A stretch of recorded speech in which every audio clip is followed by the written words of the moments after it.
हे जे टॉयलेट आहे हे 12,000मध्येच बनतंय, म्हणजे निम्म्या खर्चामध्ये बनतंय आणि 3.5 तासामध्ये बनतंय. 125 कोटींच्या भारतात तब्बल 47% म्हणजे 59 कोटी लोक हे शौचासाठी उघड्यावर जातात. शहरी भागातील झोपडपट्ट्यांमध्ये 10 पैकी फक्त 3 घरांमध्ये शौचालयांची व्यवस्था आहे. अन्न, वस्त्र आणि निवाऱ्याच्या इतकी शौचालयाची सुद्धा गरज देशात पहिल्यांदाच अधोरेखित होते. अगदी परवापर्यंत संगीता आव्हाळे यांनी शौचालयासाठी आपलं मंगळसूत्र विकेपर्यंत आपलं सरकार सुद्धा फक्त औपचारिकतेच्याच भूमिकेत होतं.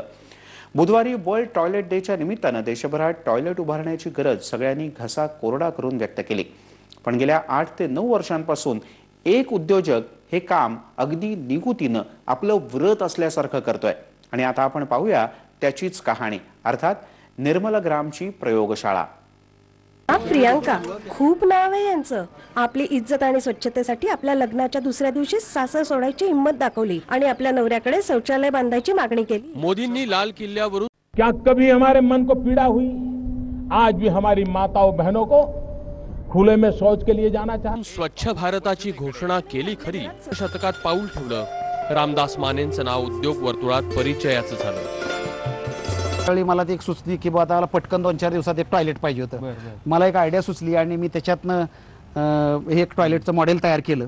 आणि हे मॉडेल तयार केल्यानंतर की इथं आम्ही पहिली ट्रायल घेतली आणि ते एक 2 दिवसामध्ये हे शौचालयाचं मॉडेल तयार झालं. आम्ही ते उचललं, ट्रकमध्ये ठेवलं आणि गावाला 2-3 ठिकाणी बसवून टाकलं.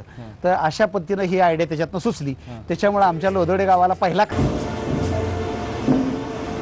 मानेंच्या फॅक्टरीत शौचालयाचा साचा तयार आहे. त्यात सगळ्यात तळात सिमेंट आणि वाळूचं मिश्रण भरायचं. त्यावर टाकाऊ थर्माकोलनं पाया भरून घ्यायचा. भांड बसवून मग त्यावर पुन्हा सिमेंट आणि वाळूचं मिश्रण टाकलं की काम झालं. 50 किलोमीटरवर असलेलं कानपूर मेसाई त्यातलंच एक. हे काम साधारणतः 30-35 हजार रुपयाला चांगल्या प्रतीचं शौचालय बांधायचं म्हणलं तर साधारणतः खर्च येतो.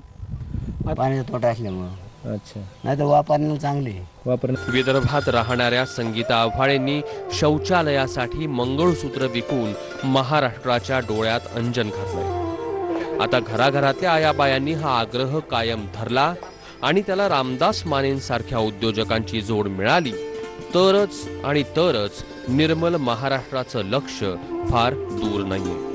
हे व्याट जो आहे ना 12% तो व्याट कमी करा. ग्रामीण भागामध्ये पैशाची अतिशय चणचण आहे आणि त्याच्यामुळे असं मी त्याला पत्र लिहिलं आणि ते पत्र सरकारी दरबारी पडून आहे. पण आज आपण भेटणार आहोत ते रामदास माने सरांना, माने इंडस्ट्रीजच्या माने सरांना. रामदास माने, माने इंडस्ट्रीज या ग्रुपचे चेअरमन आणि मॅनेजिंग डिरेक्टर. 14 विश्व दारिद्र्यातून आलेल्या माने यांनी पुण्याच्या जवळ भोसरी परिसरात थर्माकोल निर्मितीचा उद्योग 1994 साली सुरू केला. आज हाच व्यवसाय भारतीय थर्माकोल निर्मिती आणि थर्माकोल मशीन निर्मिती या उत्पादन क्षेत्रात 90% भारतीय बाजारपेठेवर नियंत्रण करतोय. माने यांच्या या संस्थेला भारत सरकारनं थर्माकोल प्रक्रियेचं पेटंटही दिलं. माने यांच्या उद्योग समूहाची लिम्का बुक ऑफ रेकॉर्ड्समध्येही नोंद करण्यात आली आहे. राज्य सरकारनं खेडोपाडी निर्मल ग्रामच्या अनेक योजना राबवूनही ग्रामीण भागात आजही अनेक घरांमध्ये शौचालय नाहीत. प्रत्येकाच्या घरी शौचालय असावं यासाठी पुण्यातले उद्योजक रामदास माने यांनी पुढाकार घेतलाय. बघा ना साहेब, बायका पोरांना इचुकाट्याचं रातचं शेतात पार सगळं जाऊ लागू नये, रोगराई होऊ नये म्हणून 2 महिने झालं गवंडी शोधतोय हे शौचालय बांधायला.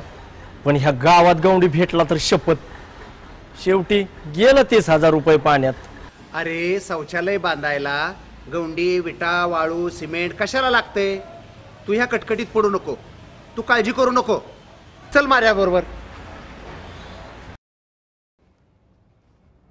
काय हे साहेब? अहो हे रेडीमेड शौचालय आहे आणि 15,000 मिळतं. 2 तासात तुम्ही वापरू शकता. भारतातली मानिट पहिली कंपनी आहे याचं या शौचालयाचं संशोधन करणारी. आपण महाराष्ट्र, गुजरात, कर्नाटक, ओरिसामध्ये ना नफा ना तोटा धर्तीवरती स्वच्छ भारत अभियानासाठी 20,000 शौचालय दिलेली आहेत. 450 गावामध्ये दिलेली आहेत. विशेष म्हणजे एका दिवसामध्ये संपूर्ण गाव निर्मल ग्राम होऊ शकतं. मी तर आरोग्य संपन्न जीवनाला सुरुवात केली.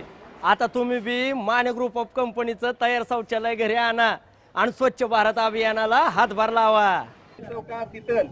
आणि चिरंजीव हनुमान आजच्या ह्या शुभविवाह प्रसंगी खरोखर की मला अतिशय आनंद वाटतो की आमच्या लोधडे गावची परंपरा आहे आणि इथं संत गाडगेबाबा ग्राम स्वच्छता अभियान मध्ये 2007 मध्ये आमचं गाव पहिलं आलं.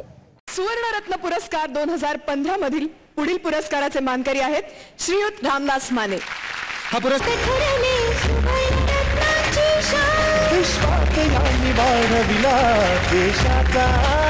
मजूर ते जागतिक कीर्तीचा उद्योजक अशी 35 देशामध्ये माने ग्रुप ऑफ कंपनीची ख्याती आहे. त्याचे सर्वे सर्वा रामदासजी माने.